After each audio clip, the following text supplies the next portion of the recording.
गौतम बुद्ध को गौतम बुद्ध बनने के लिए भी अपनी एक लग्जरी लाइफ को छोड़ना पड़ा था।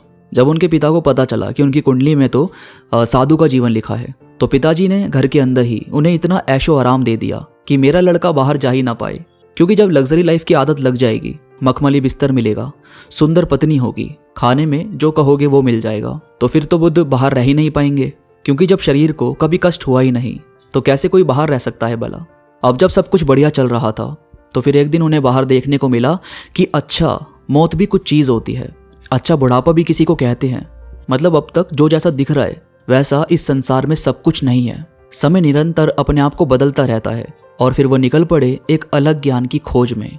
अब जब निकले तो वो सुकून, वो ऐशो आराम, वो चमकते धमकते कपड़े, वो स्वादिष्ट खाने का स्वाद, सब कुछ वहीं छोड़ कर निकले। वो साथ लेकर निकले ही नहीं, क्योंकि जब महान बनने के रास्ते पर चलना होता है तो पहले सहन शक्ति, इच्छा शक्ति को पकड़ना पड़ता है। वो है ना, मन के हारे हार है, मन के जीते जीत। तो सबसे पहले मानना पड़ता है कि दर्द ही है जो आपको आपसे मिलवाने का काम करता है। अगर गौतम बुद्ध जी अपने आप को स्वादिष्ट भोजन में लगाए रहते, सोने के लिए सिर्फ नरम बिस्तर ढूंढते, तो जमीन का वो दर्द पता चलता ही नहीं।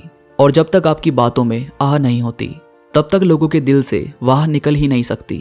तो भाई, ये जो दर्द आपकी लाइफ में चल रहा है ये परिश्रम है। मैं ये नहीं कहता कि आपको लग्जरी लाइफ के सपने नहीं देखने चाहिए, वो बेकार होती है, ऐसा नहीं है। आपको उसके सपने देखने चाहिए। भगवान गौतम बुद्ध तो खुद अपने घर लौटकर आए थे, लेकिन आए कब? जब उन्हें समझ में आ गया कि सब कुछ एक जैसा नहीं है। मैं नरम बिस्तर पर भी बैठ सकता हूँ और मैं जमीन पर भी बैठ सकता हूँ। मैं घर में बनी दाल भी खा सकता हूँ और 5 स्टार होटल का खाना भी खा सकता हूँ। मैं किसी चीज में नुक्स नहीं निकालता, क्योंकि यही जिंदगी है। ये चीज गौतम बुद्ध को बहुत अच्छे से समझ में आ गई थी और यही आप में भी होना चाहिए। लग्जरी को सोच में रखो जरूर, लेकिन पीछा ज्ञान का करो।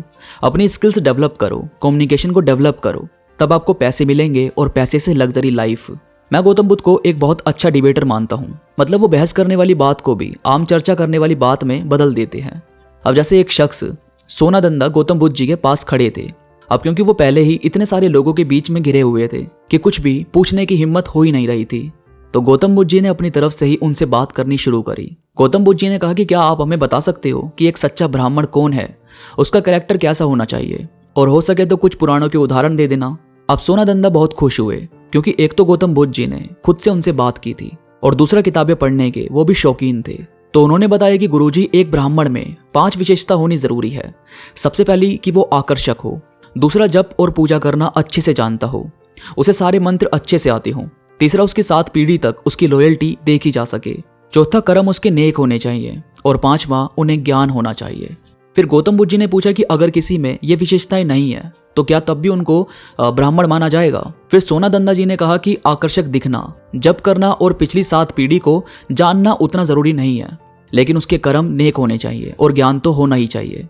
फिर गौतम बुद्ध जी ने पूछा कि क्या कर्म में और ज्ञान में फर्क है, क्या इन्हें अलग अलग किया जा सकता है? सोनादंदा जी ने कहा कि नहीं, क्योंकि अच्छे कर्म हमेशा ज्ञान से ही पैदा होते हैं और ज्ञान हमेशा अच्छे कर्मों को बढ़ाता है। यानी एक तरह से ऐसा है कि एक हाथ को धोने के लिए दूसरे हाथ का इस्तेमाल करना, ये दोनों एक ही जैसे हैं। कर्म अच्छे होंगे तो आपको ज्ञान लेने में अच्छा लगेगा, आप लोगों को सुनेंगे, और जब आपको ज्ञान होगा कि जज नहीं करना, किसी का मजाक नहीं उड़ाना, तो ये चीज आपके कर्म को अच्छा कर देती है। गौतम बुद्ध जी मुस्कुराए और कहा, तुमने बहुत अच्छे से इस चीज को बताया, बहुत अच्छे से समझाया, पर क्या आप ये बता सकते हो कि नॉलेज को ऊंचाइयों पर कैसे लेकर जाएं, कैसे हम अपनी सोच का दायरा बढ़ा सकते हैं? फिर सोनादंदा जी ने हाथ जोड़ दिए और उन्होंने कहा, गुरुजी, हमें इसके बारे में बस इतना ही पता है, पर इसे अप्लाई कैसे करते हैं यह हमें नहीं आता। फिर गौतम बुद्ध जी ने उन्हें बताया कि किसी भी काम में और ज्यादा सक्षम बनने के लिए 3 रास्तों से गुजरना पड़ता है। सबसे पहले है ज्ञान, फिर है कॉन्सेंट्रेशन और तीसरा है समझ। ज्ञान जब आप लेने लगते हो, यानी किताबें रटने से ज्यादा उन्हें समझने पर ध्यान देते हो, तब आपको उसके अंदर मजा आता है।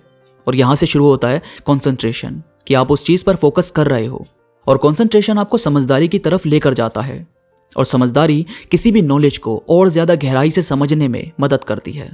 ये रूल सिर्फ पढ़ाई पर नहीं है, बल्कि कहीं भी अप्लाई हो सकता है। जैसे किसी इंसान को समझने के लिए आपको उसकी बात पर कॉन्सेंट्रेशन करना पड़ता है, जॉब पर आपको अपने काम पर पूरा कंसंट्रेशन करना पड़ता है, तब जाकर आपकी समझदारी बढ़ती है। यानी जितना गहराई से किसी चीज को जानोगे, उतना ज्यादा फोकस, कंसंट्रेशन उसमें बढ़ता रहेगा।